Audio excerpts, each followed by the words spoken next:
आप कभी कर्मों का जब खेल बताते हैं, कर्मों का जब पूरा चक्कर बताते हैं तो भयभीत हो जाता है मन की छोटी छोटी बातों से ही। अगर किसी का दिल दुखाया या किसी को हमारे द्वारा ऐसा आचरण हो गया तो उसका हमें भोगना पड़ेगा महाराज जी। बट महाराज जी कभी कभी दूसरे पक्ष में देखा जाता है कि कोई बहुत बुरे आचरण कर रहा है और वो बहुत बाहरी उससे देखा जा रहा है कि वो बहुत धन संपदा और कुछ समय के लिए, जैसे उसका रहस्य जो नहीं जानते वो नहीं समझ पाते।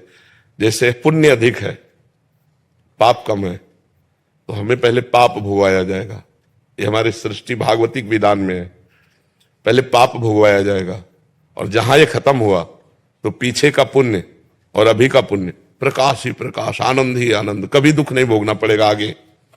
हाँ, और जिसका पाप अधिक होता है और पुण्य थोड़ा होता है तो पहले उसे पुण्य भोगाया जाएगा। अब वो पाप करते हुए भी आनंदित है, पाप करते हुए भी सुरक्षित है, पाप करते हुए भी बहुत स्वस्थ है, सब उसकी अनुकूलता है। और जहां उसका वो पुण्य खत्म हुआ और वर्तमान का पाप और पूर्व का पाप लगा, विध्वंस हो जाएगा, मिट्टी में मिल जाएगा, किसी काम का नहीं रहेगा।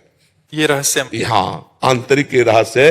देखो, महाराज नृग ने इतना दान किया कि दानियों में सर्वश्रेष्ठ नाम पड़ा। उनसे थोड़ा सा पाप बन गया, गाय जो दान न लेने वाले ब्राह्मण की गाय गौशाला आ गई और उन्होंने दान में दे दिया। अब वो वापस नहीं दे रहा था, वो वापस ले नहीं रहा था और गौएं, बस इतने अपराध के। तो वहां पूछा गया कि आप अपने आप का थोड़ा सा पाप है, आपको भोगना पड़ेगा, तो आप पहले पाप भोगिए क्योंकि थोड़ा है। तो उनका जिस तुरंत गिरगिट बन के द्वारिका में कुएं में पड़े थे और पुण्य का महान फल कि भगवान श्री कृष्ण के हाथ से उनका उद्धार हुआ और वो अपने स्वरूप को चले गए।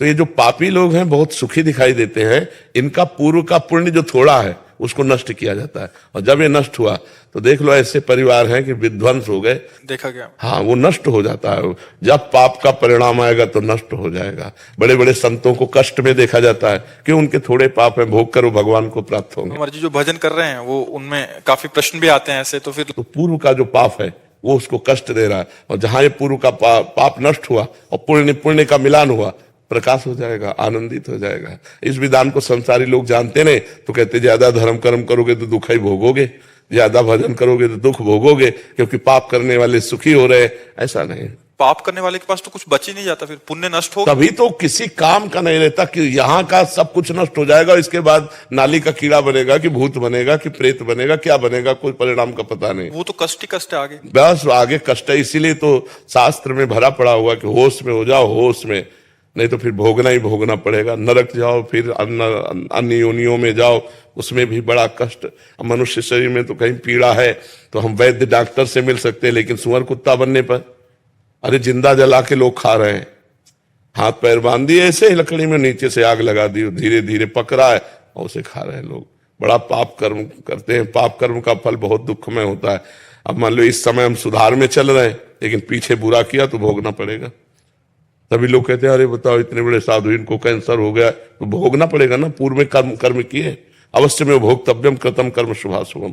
इसलिए डरो, पाप कर्म मत करो, अच्छे कर्म करो, नाम जप करो, दूसरों का हित करो, इसी में मंगल हो जाएगा।